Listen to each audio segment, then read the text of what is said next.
Hi everyone! Magandang araw po for today's video. Ayan po kami, sumama po kami sa prosesyon kasi nga po is mahal na araw po ngayon, Good Friday. Kaya sumama kami, gumising pala kami ng alas 4 ng umaga, o di ba? At ngayon ay nasa na kami, nasa simbahan na kami, no, patapos na kami. Kanina hindi ako nag-video kasi nga napakadilim pa nung nagsimula kami sa unang istasyon, sa pangalawa, hanggang makarating sa pang 15 na istasyon sa simbahan na po yun. At ayan na kami, tapos na kaming magsimba, uwian na.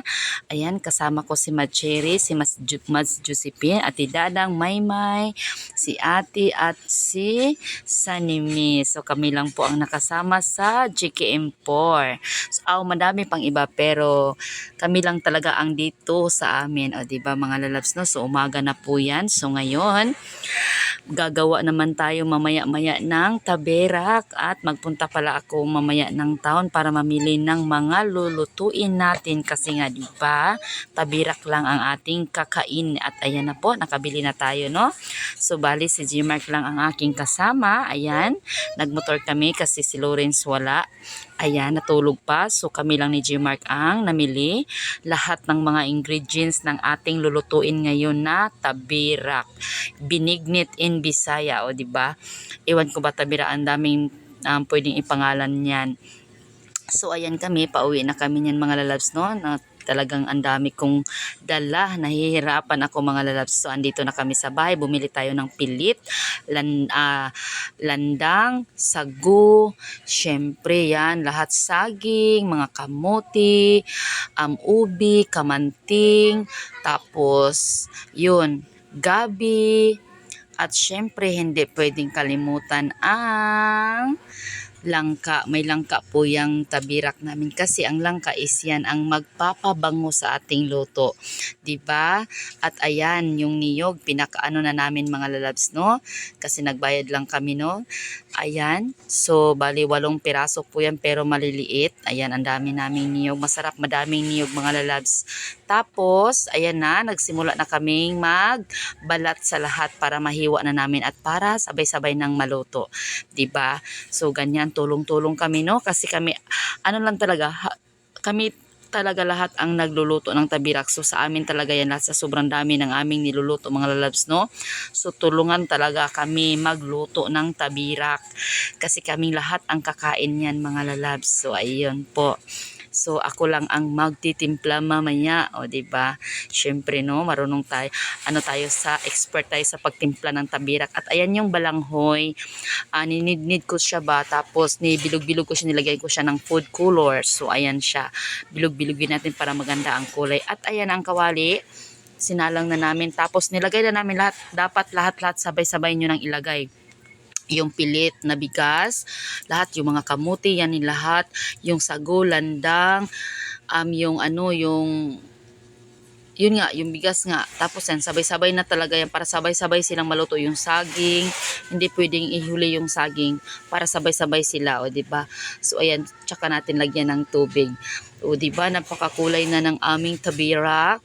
Ayan, yung landang.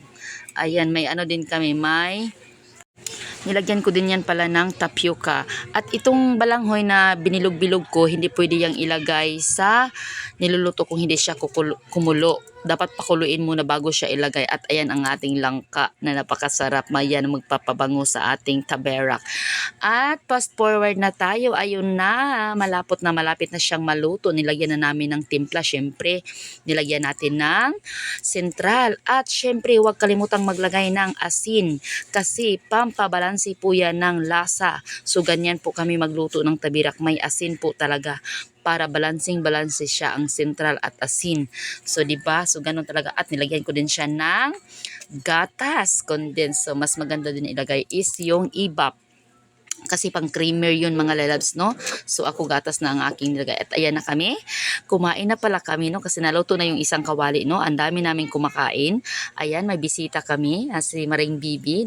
Nakapasyal siya at nakakain siya ng aming tabirak na super dami. So magluto pa kami ulit kasi nga sabi ko sa inyo is madami pa. May isa pang lulutuin namin, isang kawali pa. So kumain muna kaming lahat ng aming luto. So ayan po tayo, no? Kumakain pala tayo, no?